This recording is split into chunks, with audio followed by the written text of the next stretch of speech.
আসসালামু আলাইকুম। Technique easy এডুকেশনের পক্ষ থেকে স্বাগতম জানাচ্ছি। আমি মোহাম্মদ আব্দুল মোমেন জুয়েল। আজকের ক্লাসে বিগত বছরের পরীক্ষাগুলোতে অধ্যায় ১২ এর উপরে যে সৃজনশীলগুলো আসছিল সেগুলো নিয়ে আমরা সমাধান করব। প্রথমেই আমরা দেখব যে আমাদের ২০২৪ সালে যশোর বোর্ডে যে প্রশ্নটা আসছিল সেই প্রশ্নের সমাধানটা। প্রথম প্রশ্ন আমরা খেয়াল করি, আমরা উদ্দীপকটাকে খেয়াল করি যে ২ টা সমীকরণ আমাদের দেওয়া আছে। আর এই সমীকরণগুলো কেমন? ২ চলক বিশিষ্ট সরল সমীকরণ। তার মানে এখানে চলক যেমন x, y ২ টা চলক আছে, কোনো প্রকার পাওয়ার নাই, এইজন্য আমাদের সরল সমীকরণ। এই সমীকরণ দুইটার দিয়েই আমরা এই ৩টা প্রশ্ন সমাধান করব। প্রথম প্রশ্নটা হলো সমীকরণ জোটটির প্রকৃতি নির্ণয়। তো সমীকরণ জোটটির প্রকৃতি নির্ণয় বলতে আমরা কি বুঝি? ওই যে আমাদের বইয়ের ১২.১ যে একটা চার্ট ছিল, যে কোনো সমীকরণ সেটা সঙ্গতিপূর্ণ কিনা, সেটা আমাদের সমাধান আছে কিনা, থাকলে কয়টা, এই সংক্রান্ত যে সমস্যাগুলো সেগুলো নিয়ে আমরা আলোচনা করব। দ্বিতীয় প্রশ্ন বললো সমীকরণ দুইটিকে আর গুণ পদ্ধতিতে সমাধান করো। অর্থাৎ যদি আমাদের এখানে উল্লেখ করে যেহেতু দিয়েছে যে আর গুণ পদ্ধতিতে করতে হবে, তাহলে যেটা উল্লেখ করছে সেটাই করব। কিন্তু কখনো যদি তোমাকে বলে সমীকরণ দুটিকে সমাধান করো, আর গুণ, অপনয়ন, অন্য কোনো পদ্ধতি তোমাকে উল্লেখ করা হয় নাই, তখন তোমার যেটা তোমার জন্য সহজ মনে হয় তুমি যে কোনো পদ্ধতিতে করতে পারো। তৃতীয় সমস্যা যেটা আছে, উক্ত সমীকরণ দ্বয় এক্স অক্ষের সাথে যে ত্রিভুজ গঠন করে। এই প্রশ্নটা তোমাদের কাছে খুবই পরিচিত। যারা সায়েন্সে থাকো তাদের এইখানে জেনারেল ম্যাথে না যত আসছে তার চেয়ে অনেক বেশি আসছে হায়ার ম্যাথে। হায়ার ম্যাথে 11 অধ্যায় কিন্তু এই প্রশ্নটা আলোচনা করা আছে, যে এই টাইপের প্রশ্ন স্থানাঙ্ক দেওয়া থাকে, সমীকরণ দেওয়া থাকে, তারা এক্স অক্ষের সাথে কত কোণ তৈরি করে, তার অথবা ত্রিভুজ গঠন করে, তার ক্ষেত্রফল। কিন্তু ওইটা হায়ার ম্যাথের বেলায়, এইখানে যেহেতু জেনারেল ম্যাথের ম্যাথটা আমরা করব, তো তোমরা এটা গোলায় নিয়ে কখনোই এইটা হায়ার ম্যাথের মতো করে করবে না। যে পদ্ধতিতেই করো, জেনারেল ম্যাথের স্টাইলে করো, হায়ার ম্যাথের স্টাইলে করো, ম্যাথ অ্যান্সার সেম আসবে, কিন্তু আমরা যখন যে অধ্যায় যেভাবে করা দরকার সেটাই ফলো করব। তো প্রশ্নের সমাধানগুলো এখন আমরা দেখি। প্রথম প্রশ্নের সমাধানের বেলায় আমাকে অবশ্যই খেয়াল রাখতে হবে কয়েকটা জিনিস, যেটা হলো আমাদের আর গুণন পদ্ধতির বেলায়, আর হলো আমাদের এই সঙ্গতিপূর্ণ কিনা, অর্থাৎ আমরা প্রকৃতি নির্ণয় করি, এই দুইটার বেলায় কিন্তু দুইটা স্টাইল আছে। আমাদের দেখো যে আমাদের সমীকরণগুলো যেরকম ছিল, এই যে a x plus b y equal c, যেটাকে আমরা লিখলাম যে এখানে এ বলতে কি বোঝাচ্ছে, এক্স এর সহগ যেটা আছে সেটাকে আমরা এ বলি, ওয়াই এর সহগ যেটা আছে সেটাকে আমরা বি বলি, আর যার সাথে কেউ নাই, মানে কোনো চলক নাই, সেটাকে আমরা কনস্ট্যান্ট বলি, সি বলি। এই ম্যাথটাতে যেমন সি এর জায়গায় আছে হলো 9, বি এর জায়গায় আছে 4, আর এর জায়গায় আছে হলো 3। তো এই সমীকরণগুলো আমরা এখানে দুইটা সমীকরণ লিখছি, এই যে দুইটা, এই দুইটার মধ্যে কম্পেয়ার করে যে আমরা মানগুলো বের করি। এবং সেক্ষেত্রে খেয়াল করে দেখো যে আমাদের যদি এক্স এর সহগের অনুপাত মানে এর অনুপাত, ওয়াই এর সহগের অনুপাত মানে বি এর অনুপাত, এই সমীকরণ যদি দুইটা না মিলে, তাহলে সেক্ষেত্রে আমাদের একটা অ্যান্সার ছিল। একইভাবে 3টা প্যাটার্নের অ্যান্সার ছিল। বাট খেয়াল রাখতে হবে আমাদের কিন্তু সিটা থাকবে সমানের ডান পাশে। আর এই একই অধ্যায়ের যে ম্যাথগুলো আছে যেগুলো আমরা করতাম, এই যে এই যেটা আর গুণ পদ্ধতিতে করতাম, সেক্ষেত্রে কিন্তু আমাদের সবগুলো সহগ, কনস্ট্যান্ট সবগুলো কিন্তু আমাদের এক্স ওয়াই কনস্ট্যান্ট সবগুলো আমাদের লেফট সাইডে থাকতো, রাইট সাইডে 0 থাকতো। তো এই দুইটা খেয়াল করো যে যখনই আমরা এই টাইপের ম্যাথ করব, এখানে ভালো যে আমাদের ম্যাথটা সরাসরি এরা বলে দিছে যে এখানে ওই কনস্ট্যান্টটা আমাদের রাইট সাইডেই দেওয়া আছে, এখানে দেওয়া আছে। কিন্তু কখনো যদি এই সমীকরণটা এরকম থাকতো যে আমাদের 3x plus 2y minus 10 equal 0, এরকম করে যদি দেওয়া থাকতো, তাহলে আমরা কি করতাম, এই 10কে শিফট করে রাইট সাইডে নিয়ে যেতাম।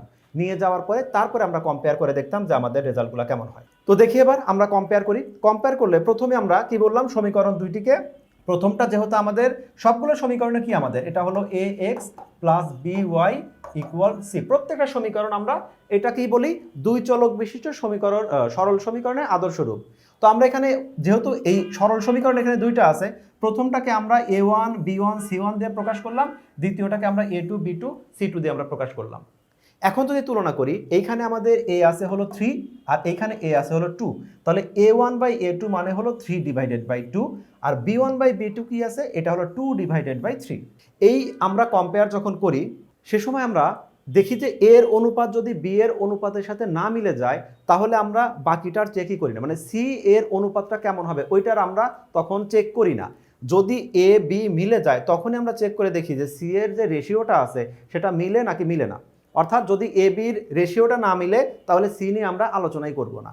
আর এইরকম প্যাটার্ন যখন থাকতো যে এ আর বি এর অনুপাত না মিলে, তখন আমরা সেটাকে বলতাম কি, এটা আমাদের সঙ্গতিপূর্ণ, এটা অনির্ভরশীল। এই টাইপের সমীকরণ সমাধান করলে আমাদের একটা রেজাল্ট পাওয়া যায়, অর্থাৎ এক্স এর একটা ভ্যালু পাওয়া যাবে, ওয়াই এর একটা ভ্যালু পাওয়া যাবে। তাহলে এখন আমরা তাহলে আমরা দেখতে পাচ্ছি যে আমাদের এই ম্যাথটাতে এর অনুপাত আর বি এর অনুপাতটা মিলল না, অন্যভাবে বলতে পারি এক্স এর সহগের অনুপাত আর ওয়াই এর সহগের অনুপাত মিলে নাই। তাহলে আমরা সমীকরণ কি হবে, সামঞ্জস্য হবে, অনির্ভরশীল হবে। আর এই ধরনের সমীকরণের সমাধান মাত্র একটা থাকবে। পরবর্তী সমস্যাটা আমরা দেখি, এখানে দেওয়া আছে আমাকে আর গুণ পদ্ধতিতে সমাধান করতে হবে।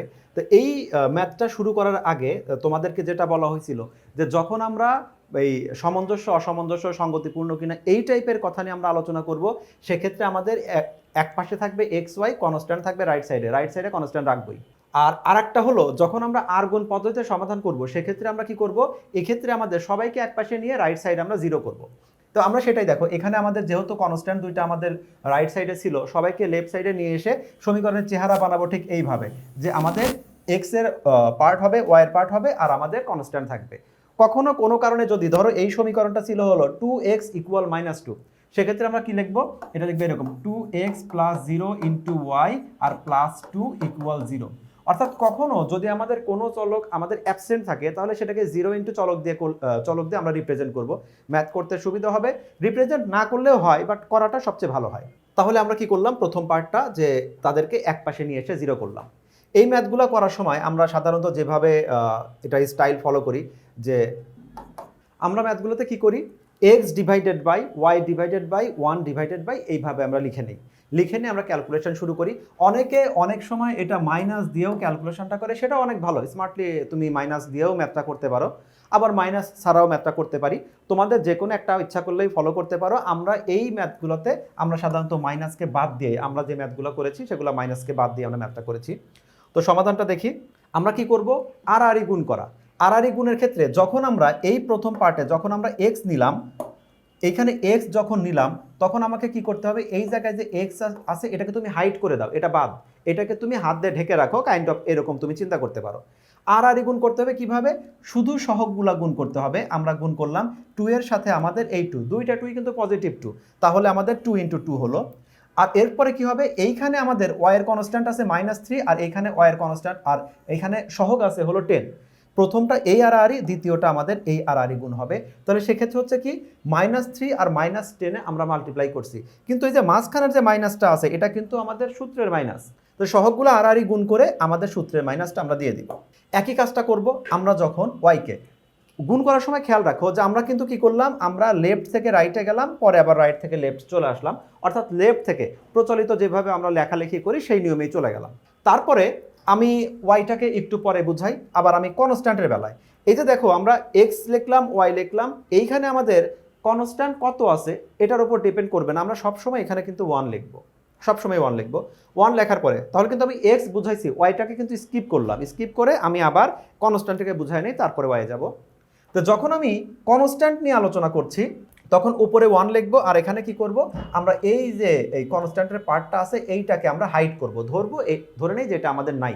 তাহলে গুণ করতে হবে কিভাবে, আর এইখানে প্রথমে এই দিকে গুণ হবে, তাহলে কি হবে, +3 আর আমাদের একটা -3 মাল্টিপ্লাই হবে। তো +3 আর -3 মাল্টিপ্লাই করলাম, তারপরে কি হবে, এই দিকে গুণ হবে, যে আমাদের এই +2 আর +2 এই দুইটা গুণ হবে। তাহলে +2 আর +2 দুইটা গুণ হলো, প্রথমে গুণ হলো আমাদের এই দুইটা সহগ, আর পরে গুণ হলো এই দুইটা সহগ। এই যে মাঝখানের যে মাইনাসটা আছে এটা কিন্তু আমাদের সূত্রের মাইনাস সবসময় আমাদের আসবে।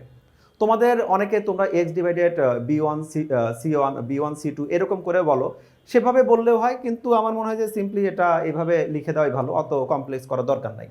তাহলে আপাতত আমরা x আর হলো কনস্ট্যান্ট এই দুইটা আমরা ক্যালকুলেশন করলাম, x ক্যালকুলেশন করছি, কনস্ট্যান্ট ক্যালকুলেশন করছি, ওয়াইটা এখনো ক্যালকুলেশন করি নাই, একেবারেই সেম ক্যালকুলেশন। পার্থক্য কি, আমরা প্রচলিত নিয়মে আমরা বাম থেকে ডান দিকে আসি, এই ওয়াই এর বেলায় শুধু আমরা ডান থেকে বাম দিকে আসবো। আর তোমরা যদি ওয়াই এর শুরুতেই মাইনাস দিয়ে দাও তাহলে একই ফরম্যাটে চলে যায়, তো সেটাও করতে পারো যার যেটা ইচ্ছা। তাহলে এবার আমরা করব কি, ওয়াইকে যখন চিন্তা করব, ওয়াই এর ক্যালকুলেশনটা করব, তখন আমি এইটুকে ঢেকে দিই। এখন আমি ধরে নিচ্ছি যে এইটুক আমার নাই, এইটুক নাই, তাহলে গুণ হবে কি, এইবারে শুধু আমার উল্টাভাবে গুণ হবে, লেফট থেকে রাইট না, রাইট থেকে লেফট। তাহলে রাইটে কি আছে, এইখানে আছে একটা -10 আর +2, এই দেখো -10 আর +2 এরা মাল্টিপ্লাই হলো, যেহেতু মাইনাস আসছে তাহলে আমি ব্র্যাকেট দিয়ে লিখছি। তারপরে কি হবে, এই দিক হওয়ার পরে এবার আমাদের গুণ হবে আমাদের এইটা +3 আর +2, +3 +2 লেখা হয়েছে, পজিটিভের সময় আর আমাদের ব্র্যাকেট দেওয়ার প্রয়োজন হয় নাই। আর এই যে মাঝখানে আসছে এটা হলো সূত্রের মাইনাস। তো তো এইভাবে আমরা রিপ্রেজেন্ট করলাম। বাট তুমি যদি ম্যাথগুলো অনেক বেশি প্র্যাকটিস করো তাহলে সেক্ষেত্রে আমরা এই যে এইখানে আমাদের প্রথমটা যেমন 2 × 2, এখানে সরাসরি আমরা 4 বলে দিতে পারি। এখানে আমাদের -10 -3 গুণ করলে +30 হয়, তাহলে এইখানে প্লাসে মাইনাসে -30, অর্থাৎ এই যে পার্টটা আছে, তুমি যদি ক্যালকুলেশন তোমার এক্সপার্ট হও, তুমি এই ম্যাথগুলো মোটামুটি কয়েকটা প্র্যাকটিস করলে এই ক্যালকুলেশনটা তোমার কাছে ইজি লাগবে। সেক্ষেত্রে আমি যেমন এখানে তোমাকে প্রেজেন্ট করলাম যে এইখানে 2 × 2, এই যে দুইটা 2 আছে, এই দুইটা 2কে আমি কি করলাম এখানে শো করলাম যে আমি 2 × 2 লিখছি। দরকার নাই, তুমি সরাসরি এখানে 4 লিখতে পারো। তারপরে কি এখানে -10 আর -3 গুণ করলে হলো আমাদের +30 হয়, +30 লিখলাম, মাঝখানে সূত্রের মাইনাস। আবার খেয়াল করি ওয়াইয়ের বেলায় -2, এই যে মাইনাস আমাদের ওয়াইয়ের বেলায় যেটা ছিল আমাদের এই 10 আর এই +2 দুইটা মাল্টিপ্লাই করলে সরাসরি তুমি এখানে লিখতে পারো -20, সরাসরি লিখে দিতে পারো। সূত্রে মাইনাসটা আপাতত থাক। তারপরে কি আছে 3 আর 2 মাল্টিপ্লাই করলে আমাদের 6 হয়, আমি 6 লিখে দিলাম, এই 6 লিখলাম। কিন্তু কোনো কারণে ধরো কথার কথা যে এখানে আমাদের +6 হয় না, -6 হয়েছে, তখন আমাদের প্লাসে মাইনাসে প্লাস হয়ে যেত, সাইনটা চেঞ্জ করে দেবো যেভাবে করি। কনস্ট্যান্টের বেলায় 3 আর -3 মাল্টিপ্লাই করলে -9, 2 আর 2 মাল্টিপ্লাই করলে 4, আর মাঝখানে হলো সূত্রের মাইনাস। তো তুমি এই লাইনটাকে চাইলে স্কিপ করতে পারো, সরাসরি এখানে চলে আসতে পারো, এটা তোমার নিজের স্কিলের উপর নির্ভর করে, আর বাকিটা তোমার ইচ্ছা। এখন এই ম্যাথটা বাকি যেটা আছে সেটা হলো একেবারে সিম্পল ক্যালকুলেশন, শুধু যোগ বিয়োগ।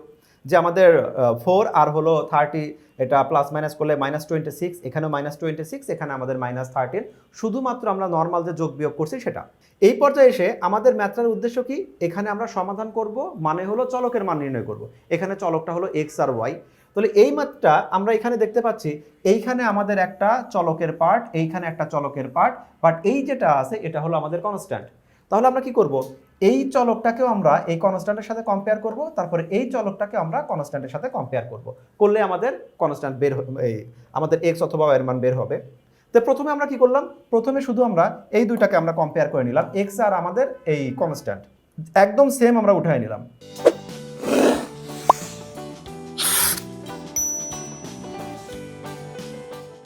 তাহলে এখানে কি হলো, এই x কে যদি রেখে দেই, -26 কে যদি এই পাশে নিয়ে যাই তাহলে এটা উপরে চলে গেল, 1 এর সাথে মাল্টিপ্লাই করলে সেম থাকলো। আমরা এটাকে যদি মাইনাসে মাইনাসে কাটলাম, এটা কাটলে মাত্র জাস্ট 2 হয়, সেই 2টা আমরা লিখে দিলাম। তাহলে আমাদের x এর মানটা আসলো, এখানে কিন্তু x এর মানটা আসলো। প্রশ্নের দিকে খেয়াল করো, আমরা এখানে 3x কেন বের করলাম, প্রশ্নে কিন্তু আমাদের বলছে 3x, 3y এই ভ্যালুটা নির্ণয় করা। তো আমরা এইটা নির্ণয় করার জন্য x এর ভ্যালু দরকার, তাহলে 3x পেয়ে যাব, আমরা y এর ভ্যালু দরকার, তাহলে 3y পেয়ে যাব। তবে রেজাল্ট x বের হলে আমাদের শেষ না, এইখানে যেভাবে রিপ্রেজেন্ট করতে বলছে আমরা সেভাবে রিপ্রেজেন্ট করব। সেজন্যই আমরা কি করলাম, এখানে বের করলাম হলো 3x সমান কত, সেটা আমরা বের করলাম যে 3x তাহলে কত, এই 3 আছে। এখানে একটু লেখার বেলায় সবচেয়ে ভালো হতো যদি আমি এইভাবে লিখতাম 3 × x এর ভ্যালুটা হলো 2 = 6, এটা লিখলে বুঝতে ইজি হয়। তাই এখানে এভাবে লিখলেও সমস্যা নাই, বাট এইভাবে আমরা কি করলাম 3x এর ভ্যালুটা বের করলাম। এখনো বাকি আছে কি y এর ভ্যালুটা। এবার আমরা y এর সাথে কনস্ট্যান্টটাকে কম্পেয়ার করব। তাহলে প্রথমে x কে কনস্ট্যান্টের সাথে, তারপরে y কে কনস্ট্যান্টের সাথে, এই দুইটা কম্পেয়ার করলে কি হবে, আমরা লিখলাম y / -26 = 113। এখান থেকেও দেখলাম জাস্ট আমরা y কে রেখে বাকি সব পাঠিয়ে দিলাম। আমাদের তুমি চাইলে এই অবস্থা থেকেও মাইনাস বাদ দিতে পারতে। তারপর আমরা এক পাশে নিয়ে দেখলাম আমাদের y এর ভ্যালুটা বের হয়েছে আমাদের 2, কিন্তু আমাকে y দরকার নাই, 3y দরকার। সেজন্য বললাম 3y মানে কত হবে, এই 3 মানে 3 আর y এর পরিবর্তে 2 = আমাদের 6। তাহলে প্রশ্নের শুরুতে আমাকে যেটা বলেছিল যে 3x, 3y এই ভ্যালুটা কত, সেই ভ্যালুটা হলো আমাদের 6,6। তাহলে এভাবে আমরা আর্গুন পদ্ধতিতে সমস্যাগুলো সমাধান করতে পারি। পরবর্তী প্রশ্নটা দেখি। গ নম্বর প্রশ্নে বলছে উক্ত সমীকরণ দ্বয় x অক্ষের সাথে যে ত্রিভুজ গঠন করে। তো আমরা যখন একটা সমীকরণ ড্র করব, যেমন একটা সমীকরণ ধরে নিলাম যে কথার কথা একটা আমাদের আছে 3x + 2y + 6 = 0। এইটা হলো কোনো একটা সরল সমীকরণ এবং এই সমীকরণটা হলো তার গাণিতিক রূপ। এইটাকে ড্র করলে ধরো আমি ধরে নিচ্ছি যে সমীকরণটা এরকম হচ্ছে, একটা সরলরেখা হচ্ছে। যখন আমাদের দুই চলক থাকবে এবং কারো পাওয়ার আমার থাকবে না, অর্থাৎ সরল পাওয়ার থাকবে, এক পাওয়ার থাকবে, এই টাইপের সমীকরণ আমাদের সবসময় একটা সরলরেখা হবে। তা আমাদের সমীকরণ আরও একটা আছে, ধরলাম সেটা হলো আমাদের 2x - 3y = 9 ধরে নিচ্ছি। তো এই সমীকরণটা ধরলাম, সমীকরণটা আমাদের এরকম হয়ে গেল দুইটা। তাহলে এইটা হলো সমীকরণের গাণিতিক রূপ, আর এটা হলো আমাদের বাহ্যিক রূপ, যেটা আমরা ওই ছক কাগজে দেখিয়েছি। এখন এইখানে যদি আমরা মার্ক করি হলো যে শুধুমাত্র কি এই সমীকরণগুলো যখন ড্র করলাম, তো এইটা হলো আমাদের এক্স অক্ষ, এক্স অক্ষের সাথে দেখো এই সমীকরণগুলো আমাদের একটা ত্রিভুজ গঠন করলো। তাহলে এই ত্রিভুজের ক্ষেত্রফলটা কত, এইটাই আমাকে বের করতে হবে।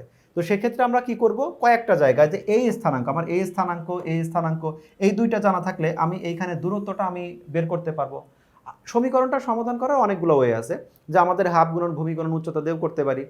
সেক্ষেত্রে এইটা আমি এখান থেকে যে বিন্দুটা আছে সেইটা যদি আমি দেই, তাহলে তার উচ্চতাটা হবে, এই বিন্দুটা যদি কখনো আমাদের দেওয়া থাকে তো ভালো, যদি কখনো দেওয়া না থাকে তাহলে এই বিন্দুটার স্থানাঙ্ক আমরা কিভাবে পাবো, এইটা হলো আমাদের দুইটা সমীকরণ সমাধান করলে যে রেজাল্ট, সেই রেজাল্টটাই হবে এই বিন্দুটার আমাদের স্থানাঙ্ক।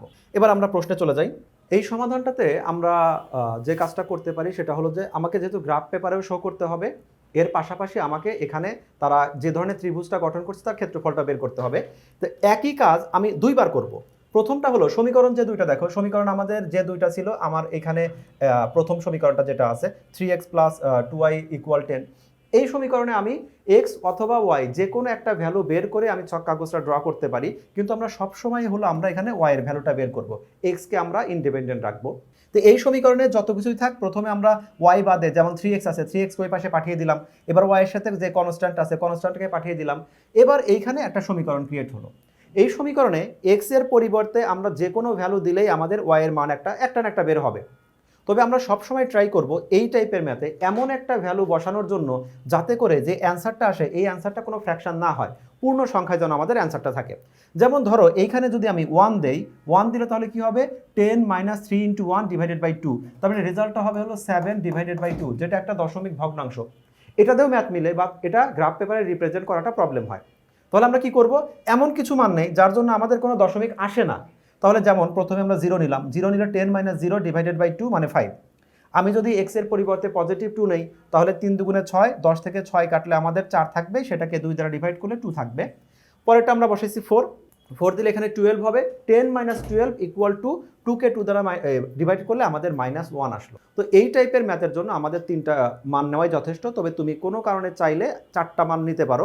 4টা মান কেন নিতে হবে, মানে একটু সেফটির জন্য, সেটা আমি গ্রাফ পেপারে গিয়ে দেখাবো। তাহলে এখান থেকে আমরা স্থানাঙ্ক এটা কয়টা পাচ্ছি, 5,0 একটা স্থানাঙ্ক, তারপরে 2,2 একটা স্থানাঙ্ক, 4, -1 একটা স্থানাঙ্ক। এভাবে আমরা প্রথম সমীকরণটা থেকে একটা ভ্যালু বের করলাম। এরপরে এই সমীকরণে দ্বিতীয় যে সমীকরণটা ছিল সেটা দেখি। এখানে দেওয়া আছে 2x - 3y = -2। এই আগে যে কাজটা করছি সেমটা কপি এখানে করব, সেটা হলো এক্স্যাক্ট শুধুমাত্র y এর ভ্যালুটা আমরা বের করব। তো y এর ভ্যালুটার জন্য প্রথমে আমি এইখানে এই যে yটা আছে, ব্যাপারটা এরকম যে আমি এইখানে 2x যেটা আছে সেটা রেখে দিলাম, এই -2কে যদি এই পাশে শিফট করি তাহলে হবে +2, আর এই 3y-টাকে যদি ওই পাশে শিফট করি তাহলে হবে +3y। তো এই লাইনটা আমরা এখানে শো করি নাই, সরাসরি কি করলাম, ওয়াইকে নিয়ে গেছি, পরে ফুল লেফটকে রাইটে, রাইটকে লেফটে নিয়ে গেলাম। নিয়ে গেলে আমাদের এই ফরম্যাটটা আসলো, সেখান থেকে শুধুমাত্র ওয়াইয়ের মান। আবারও বলি, এক্স ওয়াই যে কোনো মানটাই বের করে তুমি ম্যাথ করলে রেজাল্ট মিলবে, কিন্তু আমরা সবসময় এক্সকে ইন্ডিপেন্ডেন্ট রাখবো, সেই জন্য আমরা ওয়াইয়ের ভ্যালুটা বের করব। একইভাবে এখানেও এক্স চলকের এমন কিছু মান নিব যার জন্য রেজাল্টটা আমাদের পূর্ণ সংখ্যায় আসে। দশমিক আসলেও ম্যাথটা মিলে, কিন্তু আমরা পূর্ণ সংখ্যায় নিয়ে আসবো। এক্স এর মান আমরা ধনাত্মক ঋণাত্মক যে কোনো কিছু বসাতে পারি। প্রথমে যেমন এক্স এর পরিবর্তে -1 দিলে কি হবে, 2 × -1 +2 ডিভাইডেড বাই আমাদের 3, মানে হলো এখানে কত, 0 ডিভাইডেড বাই 3, তাহলে রেজাল্টটা থাকলে হলো 0, সেই 0 বসানো হয়েছে। পরেরটাতে যেটা করব, আমরা যদি এখানে 2 বসাই, 2 দুগুণে 4, তার সাথে 2 যোগ করলে 6 হয়, 6কে 3 দ্বারা ডিভাইড করলে 2, এর পরবর্তীতে 5 দ্বারা করলে কত হবে, এখানে হবে 5 × 2 × 5 প্লাস আমাদের 2 ডিভাইডেড বাই 3, তাহলে আমাদের রেজাল্টটা হবে হলো 4, সেই 4টা। তাহলে এখান থেকে আমরা স্থানাঙ্ক কয়টা পাচ্ছি, একটা -1,0, 2,2 আর হলো 5,4, এই 3টা মান আমরা পাচ্ছি। এখানে গ্রাফ সম্বন্ধে আমরা ন্যূনতম কিছু বর্ণনা দিয়ে দিব, যে বর্ণনাটা কেমন, যে আমরা সাধারণত একটা ছক কাগজে আমরা আনুভূমিক বরাবর একটা দাগ দেই, আর হলো লম্ব বরাবর একটা দাগ দেই, উলম্ব বরাবর। তাই আনুভূমিক দাগটাকে আমরা বলি এক্স ও এক্স প্রাইম, যেটা হলো এক্স অক্ষ ধরে নিচ্ছি, ওয়াই ও ওয়াই প্রাইম, যেটা আমরা ওয়াই অক্ষ ধরে নিচ্ছি। এরপরে মান বসানোর সময় এই যে মানটা বসাচ্ছি আমরা, এই গ্রাফ পেপার যেটা হলো, যে আমাদের গ্রাফ পেপার তোমরা ব্যবহার করছো, ছোট ছোট ঘর থাকে। তো এখন যখন ভ্যালুগুলো বসাচ্ছি 2,2, একদম ধরো এই যে 1 2 এইটুকু আসলো, 1 2 এইখানে থাকলো, তো এত কাছাকাছি মানগুলো তোমাকে দেখা যাবে যে গ্রাফ পেপারটা অল্প জায়গায় অনেকগুলো দাগ চলে আসে। আর সবচেয়ে সমস্যা হলো বিন্দু সিলেক্ট করার পরে ওই বিন্দুতে এই মানটা লেখার মতো জায়গা হয় না। সেজন্য সবসময় আমরা কি করি, সুবিধাজনকভাবে ঘরগুলো ধরি। অনেক সময় কি করি যে আমরা 5 ঘর গিয়ে বলি আমি 10 গেছি, মানে প্রত্যেক ঘরকে 2 কাউন্ট করছি। অনেক সময় যেটা হয় আমি 10 ঘর গিয়ে বলি যে আমি 1 গেছি, এক্ষেত্রে 10 ঘরকে 1 কাউন্ট করলাম। এটা হলো আমার সুবিধা অনুসারে এমনভাবে দিব যেন এই গ্রাফ পেপারটা এক্স অক্ষ ওয়াই অক্ষর আশেপাশে এই 10, 15, 20 এর বেশি যেন না যায়। তো সেটাই আমরা এখানে লিখলাম যে আমরা আমাদের সুবিধা মতো কি করছি এখানে, যে প্রতি বর্গ ঘরকে 2 একক ধরছি। আমরা এক্স ওয়াই দুইটাকেই চেঞ্জ করে ধরতে পারি, অথবা দুইটাকে আমরা একইভাবে ধরতে পারি। এখানে আমরা এক্স অক্ষ ওয়াই অক্ষকে আমরা 2 বর্গ ঘরকে 1 একক ধরলাম। ধরে আমাদের দুইটা চার্ট থেকে যে মানগুলা পাইছি সেটা এখানে শো করলাম, যে সেই মানগুলো আমরা 1 নং সমীকরণ থেকে যে মানটা পাইছি, 2 নং সমীকরণ থেকে যে মানটা পাইছি, সেই মানগুলো আমরা স্থাপন করব। গ্রাফ পেপারে নর্মালি মান যেভাবে স্থাপন করে, যেমন এই মানটা আছে, এই মানটা আছে হলো -1,0। -1,0 মানে কি, তাহলে বাম দিকে আমাদের 1 ঘর যাবে। কিন্তু আমি যেহেতু বলে নিয়েছি যে আমাদের এইখানে প্রতি 2 ঘরকে 1 ধরবো, তার মানে -1 এর জন্য আমরা -2 বরাবর গেলাম। আর যেহেতু y এর মান 0, তাহলে এখানে আমি স্টপ হয়ে গেলাম। পরবর্তী এই বিন্দুটা আছে কত, +2, +2। তো 2 এর জন্য 4 যাব, 2 এর জন্য 4 যাব, তারপরে ঘরটা সিলেক্ট করলাম। দেখো 2 এর জন্য আমি 4 গেলাম, ধরো এখান থেকে, তারপরে আবার 4 গেলাম। একই একটা স্থানাঙ্কর জন্য কিন্তু বিন্দুর জন্য 2 জায়গায় কিন্তু আমরা মার্ক করব না। লাস্ট আর একটা দেখাই, এখানে আছে হলো 5,4। তাহলে এইটাকে যখন আমরা 2 ধরবো, তখন অ্যাকচুয়ালি 5টা হয়ে যাবে 10 আর 4টা হয়ে যাবে 8। তো মুখে বলবো যে আমরা 5,4 যাচ্ছি, কিন্তু এখানে যাওয়ার সময় কি করব, দেখো আমরা এখানে 10 ঘর গেছি, আর এখানে আমি 8 ঘর গিয়ে তারপরে দাগটাকে সিলেক্ট করলাম। 3টা বিন্দু দিয়ে তারপরে এই 3টা বিন্দুকে যখন আমরা যোগ করলাম, আমরা একটা সরলরেখা পেয়ে গেলাম। এই সমীকরণগুলো কেমন, সরল সমীকরণ। যে এক্স ওয়াই দুইজন আছে, কারো মাথায় পাওয়ার নাই, অর্থাৎ শুধু 1 আছে, তাহলে এটা অবশ্যই সরলরেখা হবে। তাহলে সরলরেখা হয়েছে, ম্যাথটা ওকে। আমি বলছিলাম যে 3টা মান নিলে আমাদের যথেষ্ট, কিন্তু 4টা কেন নিতে হবে, সাইড এই পাশে খেয়াল করে, এটা ম্যাথের কোনো অংশ না। ধরে নিলাম যে আমাদের এইখানে এই যে 3টা বিন্দু আছে, এই 3টা বিন্দুর সাথে আমার আরেকটা বিন্দু আছে, সেটা ছিল মনে করো যে 2,1। এই 2,1 বিন্দুটা মনে করো এইখানে, অর্থাৎ একটা বিন্দু এইখানে, আর একটা বিন্দু এইখানে, আর একটা বিন্দু এইখানে, আর একটা বিন্দু এইখানে। তাহলে এই যে আমি 4টা বিন্দু নিলাম, আমি জানি এটা সরলরেখা হবেই। যখন আমি এইটাকে 3টাকে যোগ করে দিচ্ছি, এই 3জন তো সরলরেখা বরাবর আছে, কিন্তু এইটা আমাদের সরলরেখার বাইরে চলে গেছে, তার মানে ওই বিন্দুটাই ভুল। কিন্তু তোমার যদি শুধুমাত্র এখানে আমাদের 3টা বিন্দু থাকে, একটা এখানে, একটা এখানে, ধরলাম আর একটা এখানে, তাহলে এই 3টার মধ্যে কোন 2টা সঠিক আর কোনটা ভুল, আমাদের এরকম করে দিলেও হচ্ছে, এরকম করে দিলেও হচ্ছে, এরকম করে দিলেও হচ্ছে। এক্ষেত্রে একদম নিশ্চিতভাবে বলা যায় না যে আমাদের কোন বিন্দুটা আমাদের ভুল হয়েছে। তো আমাদের রেখা ড্র করার জন্য 3টা বিন্দু যথেষ্ট, কিন্তু আমরা কি করব, 4টা নিলে এটাকে একদম সার্টেন হওয়া যায় যে যদি কোনো বিন্দু ভুল হয়, সেই ভুল বিন্দুটা কোনটা। সেম ওয়েতে আমরা দ্বিতীয় সরলরেখা থেকে যে বিন্দুটা পাইছি, সেই সরলরেখার বিন্দুগুলো যদি আমরা ওই একইভাবে বসিয়ে দেই, তাহলে আর একটা সরলরেখা পাবো। তাহলে এই 2টা সরলরেখা এইখানে সেট করলো, আর একটা সরলরেখা এখানে সেট করলো, আর একটা সরলরেখা এখানে সেট করলো, তাহলে ত্রিভুজটা গঠন হলো এতটুকু। ওয়াই অক্ষ এখন কোথায় আছে, এবার আর ওয়াই অক্ষ চিন্তা করব না, আমাকে ক্ষেত্রফলটা বের করতে হবে শুধুমাত্র এক্স অক্ষের সাথে যতটুকু আছে ততটুকু নিয়ে। তো ত্রিভুজের ক্ষেত্রফলের সূত্র কি ইউজ করব, হাফ গুণন ভূমি গুণন উচ্চতা। তো ভূমি কতটুকু আছে, তো এই বিন্দুটা যদি 2,2 হয়, তার মানে এক্স বরাবর আমাদের 2 একক গেছে, ওয়াই বরাবর 2 একক গেছে, অর্থাৎ এই যে ওয়াই বরাবর যে দাগটা, ওয়াই বরাবর দাগটা আমাদের এখানে 2 একক। তাহলে আমি বলতেই পারি এই ম্যাথটার যে আমাদের উচ্চতাটা আছে, সেই উচ্চতাটা হলো, এটা হলো আমাদের 2 একক। এখন তাহলে এই ভূমি কতটুকু আছে, ভূমি আমাদের এইখানে আছে হলো 2 এর জন্য 1 ঘর, আমরা কিন্তু 2 ঘরের জন্য 1 একক বলছি। আর এইখানে কি বলছি, এইটুক হলো আমাদের 1, 2, 3, 4, 5, 6, এখানে হলো 7। তাহলে টোটাল আমাদের এইটাকে যদি 2 দ্বারা ভাগ করি, তাহলে আমাদের সেই মানটা চলে আসলো যে এক্স বরাবর 4 ঘর গেছিল, তার জন্য একটা মানটা, আর এখানে আমাদের 7 ঘরের জন্য একটা মানটা 2 দ্বারা ভাগ করে যেটা আসছে। তাহলে আমাদের হাফ গুণন ভূমি দিলাম, উচ্চতা দিলাম, দুইটাকে ক্যালকুলেশন করলে যে একক আসবে সেটা, যে মানটা নিছি সেটা সেন্টিমিটার ডেসিমিটার কোনো কিছুই বলা ছিল না। সেজন্য আমরা যেহেতু ক্ষেত্রফল, সকল ক্ষেত্রফলে হয় হলো আমাদের বর্গ এককে, সেন্টিমিটার থাকলে বর্গ সেন্টিমিটার, মিটার থাকলে বর্গ মিটার। তো এভাবে আমরা গ্রাফ পেপারের সাহায্যে কোনো অঙ্ক সমাধান করতে পারি। এই একই ম্যাথটা যদি আমরা আর গুণ বা অপনয়ন পদ্ধতিতে সমাধান করতাম, এই একই রেজাল্ট আসতো। আশা করি তোমরা ক্লাসটা বুঝতে পারছো। পরবর্তী পর্বে তোমাদেরকে স্বাগতম জানিয়ে এখানে শেষ করছি।